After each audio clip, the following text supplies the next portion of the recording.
우울한 기분이 2주 정도, 2주 이상 지속되는 것으로요. 우울한 기분만이 있다고 해서 우울증으로 진단하는 건 아니고 우울한 기분이 삶 전체에 영향을 줘서 그 환자분의 직업적, 사회적 기능에 손상을 일으키는 병을 말하겠습니다.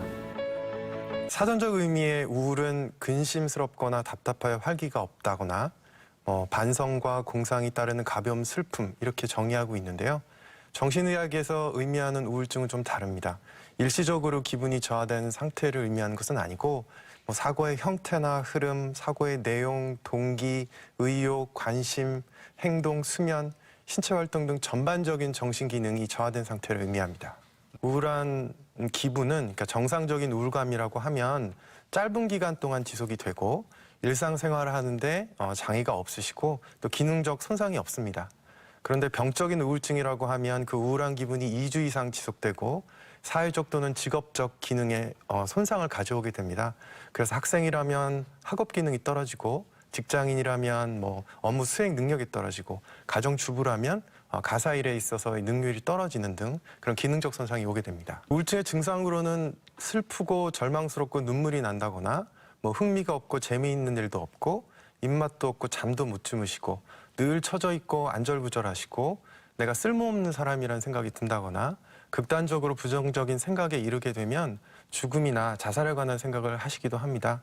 이런 증상들이 만약 2주 이상 지속된다면 우울증을 의심해 보셔야 되겠습니다. 우울증 자체는 생물학적인 원인이 있습니다.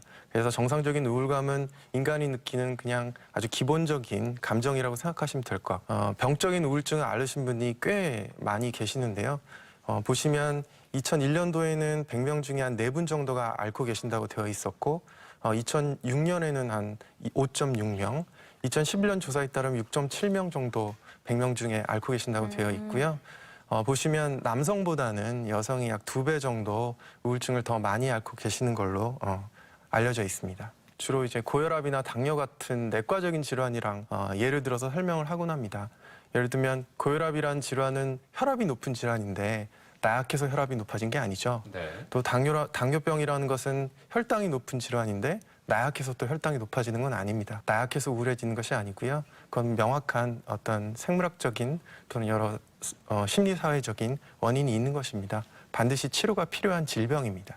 사회 경제적인 비용을 조사해 본 적이 있었는데요. 2007년에 보면은 7조 3천억 원으로 시작해서 최근 조사인 2011년도 조사를 보면 10조 원이 넘은 걸로 되어 있습니다.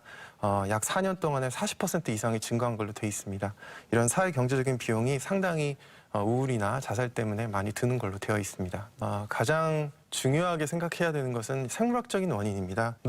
노에피네프린이나 세로토닌, 도파민, 아세틸콜린, 가바 같은 이런 신경 전달 물질의 불균형으로 인해서 생기는 걸로 알려져 있고요. 그 외에도 심리적인 원인으로는 비관적인 사고라든지 낮은 자존감이라든지 인지 왜곡 이런 것들이 있을 수 있고요. 사회적인 원인으로는 가까운 혈족을 상실했다던가 어떤 갈등적인 가족 관계가 계속된다던가 실직했을 때 또 우울증과 연관이 많다고 되어 있고요.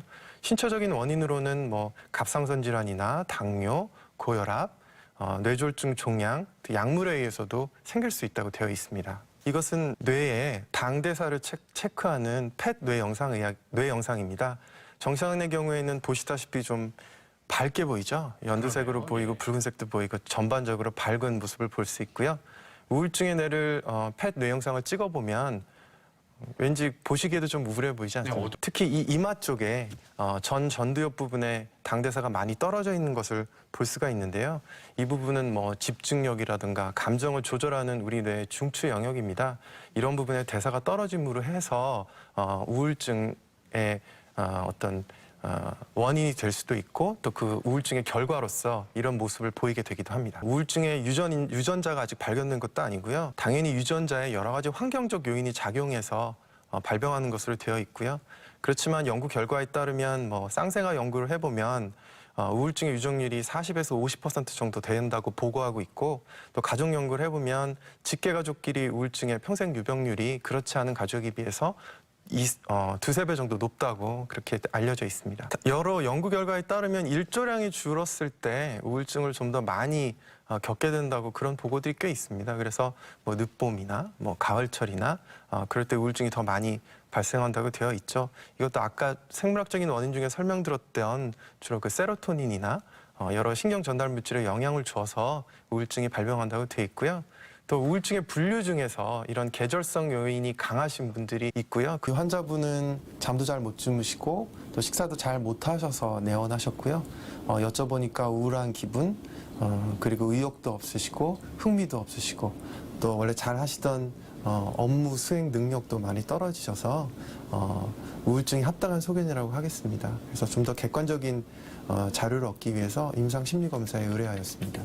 이 환자분은 처음에 오셨을 때 잠도 잘 못 주무시고 또 특히 자살 사고가 심하셨었거든요. 자살 사고가 있는 우울증이어서 입원 치료도 권유드릴 정도로 심한 분이셨는데 현재는 약물 치료와 정신 치료를 통해서 많이 호전되셨고 곧 복귀도 예정이십니다. 우울증은 정도에 따라서 여러 가지 치료 방법을 적용하기도 하는데요.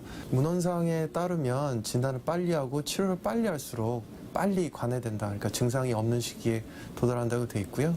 그래서 얼른 빨리 진단해서 치료를 빨리 받는 것이 좋겠습니다.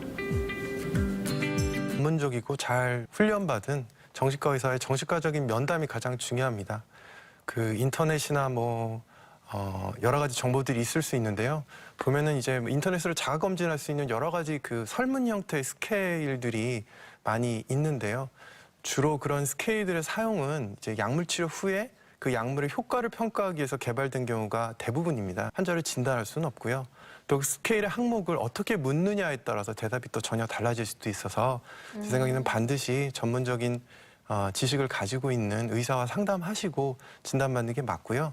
그거에서 우울증이나 불안 또는 성격에 관련된 부분이 질문들이 많이 있고 그리고 인지 기능이라든지 그런 것까지 다 포함돼서 전반적인 인지와 감정, 정서, 성격 등을 평가하는 테스트라고 할 수 있습니다. 연령에 따라서 우울증을 따로 분류하고 있지는 않습니다. 그런데 연령에 따라서 우울증의 증상은 좀 다르게 나올 수 있습니다. 네. 예를 들면 소아청소년 같은 경우에는 뭐 평소에 순하고 얌전하던 아이가 갑자기 짜증이 많아진다든지 뭐 반항적이 된다든지 산만해진다든지 또 엄마와 떨어지지 않으려고 한다든지 그런 증상이 나올 수 있고요. 특히 청소년 같은 경우에는 좀 반항적인 행동, 공격적인 행동, 우리가 주로 뭐 중2병, 고3병 이렇게 얘기하기도 하는데 네. 그런 공격적인 태도가 나올 수 있고요. 중년 같은 경우에는 뭐 갱년기 여성 같은 경우에 뭐 이제 자식들 전부 결혼시켜서 떠나보내고 뭐 빈둥지 증후군이라고 할 수 있는 그런 허무감이나 그런 거를 느끼거나 또 다양한 신체 증상을 호소하시기도 하고요. 노인 같은 경우에는 이제 주로 기억력 저하나 신체 증상을 많이 호소하십니다. 그래서 검사에서 특별한 이상이 없는데도 신체 여기저기가 불편하신 증상과 그다음에 집중력이나 기억력이 떨어져서 좀 치매로 오인되는 경우도 있을 수가 있습니다. 뇌 퇴행성 질환과 관련이 있는지 잘 감별하면서 치료를 해야 되겠습니다. 임신 기간 또는 분만 후 4주 내에 발병했을 때 산후 우울증으로 진단할 수가 있습니다. 우리나라 여성의 뭐 6에서 12% 정도가 임신 중 또는 출산 후 수개월 내에 주요 우울 장애가 발병한다고 되어 있고요. 50% 정도는 실제로 분만 전에 시작한다고 되어 있습니다.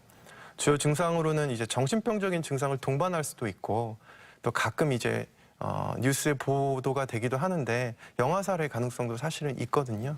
근데 꼭 환청이나 망상 때문에 영아 살해가 이루어지는 건 아니고 산후 우울증이 심한 경우에 환청이나 망상과 관계없이 발생하기도 해서 산후 우울증이 있는 경우에는 반드시 정신건강의학과 전문의 상담하시고 치료를 받으셔야 되겠습니다. 예방이 가장 중요할 텐데요. 그러니까 임신 계획이 있는 여성이거나 또는 임신 초기에 우울증을 경험하시는 분들은 조기에 치료가 필요한 것이고요.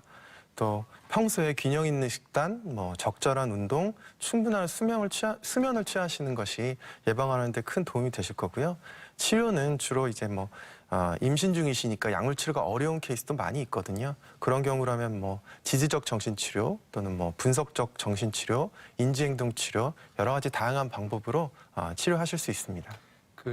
분석적 정신치료라고 하면 많이들 이제 일반인들이 정신과 하면 생각하는 그런 뭐 카우치에 환자가 누워 있고 머리맡에서 분석가가 이야기를 듣고 분석하는 방식, 뭐 이런 식의 전통적인 분석법을 말하는 거고요. 지지적 정신치료는 그렇게 뭐 환자를 카우치에 눕히고 뭐 40분에서 50분 이렇게 진료하는 것이 아니고요. 뭐 10분에서 15분 정도 짧게라도 환자의 가지고 있는 어떤 장점들, 또 심리적인 장점들을 계속 지지해 주시면서 그 우울증을 극복하실 수 있게 치료하는 방법이라고 하겠습니다. 정확한 명칭으로는 월경전 불쾌감 장애라고 합니다. 주로 월경 시작 일주일 전에 시작해서 월경이 시작되고 수일 내에 증상이 소멸하는 걸로 되어 있고요. 여기 진단 기준으로 따지면 뭐 불안정한 기분, 과민 분노, 대인관계 갈등, 우울 기분, 절망감, 자기 비난, 불안 등 중에서 한 가지는 필수적으로 있어야 되고요.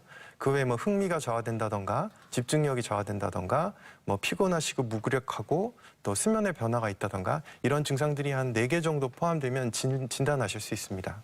생활 습관 개선하는 것이 또 중요할 것 같습니다. 카페인이나 염분 섭취 좀 제한하시고 금연하시고 또 금주하시고 또 정기적으로 운동하시고 필요하다면 뭐 이완요법이라든지 정신치료 도움이 될 것이고요. 굳이 약물이 필요하면 항우울제나 항불안제 또는 호르몬 제제도 도움을 주실 수 있습니다. 양극성 장애라고 표현하는데요. 조울병 같은 경우에는 조증과 우울증을 반복하는 거고요.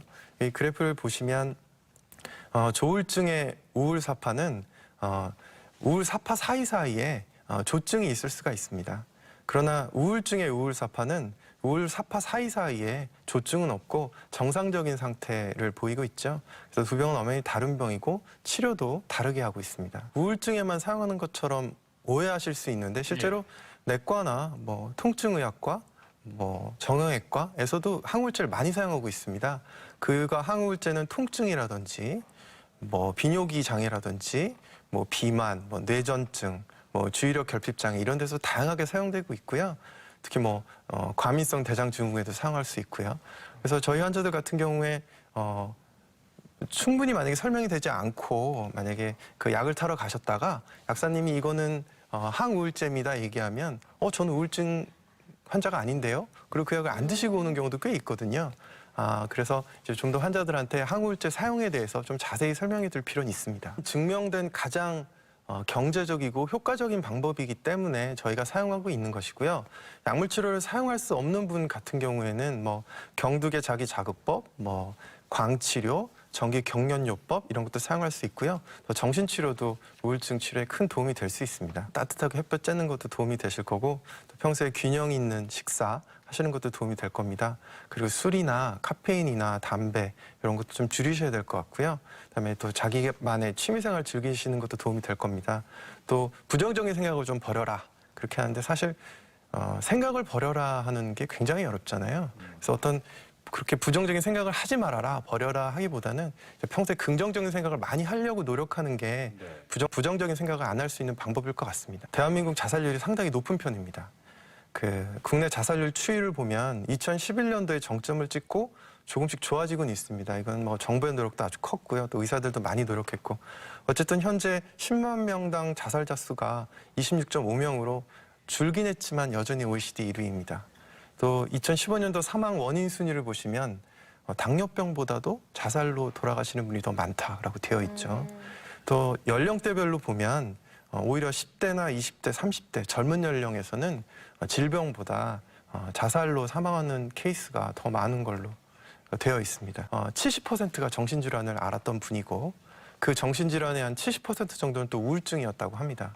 그러니까 아까 말씀드린 양극성 장애와 우울증을 포함해서 이런 기분장애 환자의 한 15% 정도가 자살에 이른다고 되어 있고요. 자살 시도를 한 분들이 그중에 한 10% 정도가 10년 내에 자살에 성공한다고 또 되어 있습니다. 또 자살한 사람들의 과거력을 또 조사해 봤더니 한 25%는 과거에 또 자살 기도를 했던 경력이 있는 경우도 많고요. 그래서 우울증과 자살은 밀접하게 연관이 되어 있기 때문에 치료를 잘 받아야 되는 질환이라고 할 수 있습니다. 우울증은 이제 각 환자별로 좀 개별화해야 되겠지만 환자한테 가장 적절한 치료를 잘 받는다면 80에서 90% 저는 아주 긍정적인 효과를 본다고 되어 있고요. 보통 이제 다 나았다고 생각하신 이후에도 저희가 유지치료 6개월 이상 보거든요. 의사와 잘 상의하셔서 먼저 중단하지 않으시고 보수적으로 좀 치료를 잘 유지하시면 완치할 수 있는 병입니다. 우울증은 이제 감정이나 정서에 관련돼 있는 질병이고요. 불안은 그냥 말 그대로 불안이죠. 그러니까 두 병은 다른 병이고 그렇긴 한데 보통 우울증을 앓고 계신 분의 불안 증상도 많고 또 불안 장애를 앓고 계신 분들 중에서 우울증이 있는 경우, 우울감이 있는 경우도 많이 있고 서로 공존하는 경우가 흔히 있습니다. 그래서 두 증상을 동시에 치료해야 되는 케이스는 많이 있습니다. 알코올 의존증은 중독 질환입니다. 네, 중독 질환이고 다만 이제 술을 마시게 되면 일시적으로 좀 업되는 느낌을 받으실 수는 있습니다. 사람에 따라 다를 수도 있지만 그래서 아마 그 기분 때문에 이제 술 마시고 좀 기분 좋은 상태를 유지하시려고 하실 수도 있는데 장기적으로 의존적으로 알코올을 복용하시게 되면 결과적으로는 우울해집니다. 결국은 알코올은 좀 다운시키는 효과가 장기적으로는 있거든요. 그래서 알코올 의존증 환자 같은 경우에는 우울증을 동반하고 있는 경우가 굉장히 흔하고요. 우울증에 잘 걸리는 성격군이 있습니다. 뭐 부정적인 정서를 가지고 계시거나 자존감이 낮거나 그런 성격군은 우울증에 조금 더 잘 걸린다 그렇게 되어 있습니다. 그렇다고 해서 긍정적으로 사시는 분이 우울증에 아예 안 걸리는 것도 아니고 부정적인 정서를 가지고 있는 분이 또 우울증에 다 걸리는 것도 아니거든요. 그냥 성격의 요인은 일부라고 생각하셔야 될 것 같습니다. 우울증과 불안장애는 다른 질환입니다.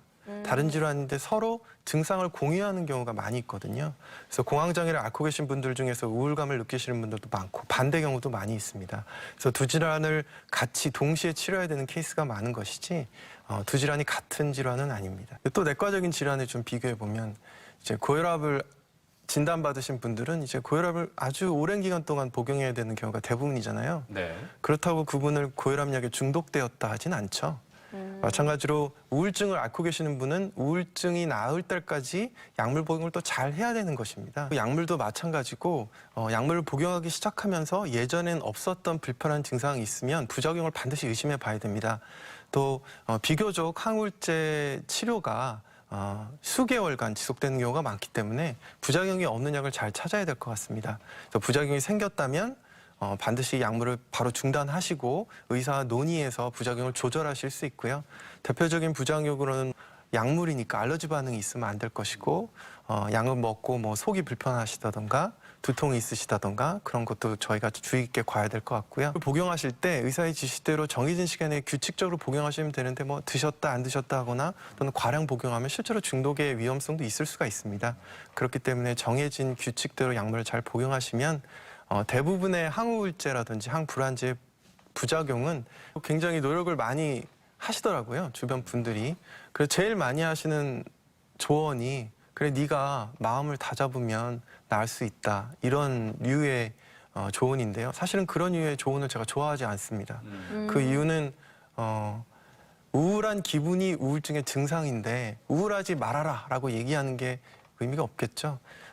주변에서 도와주실 땐 차라리 지지해 주시고 나을 수 있는 병입니다. 나을 수 있다는 것도 중요하고요. 또 질병이라는 것도 중요합니다. 정신과 전문의 상담하시고 올바른 치료 받으시기를 권유드립니다.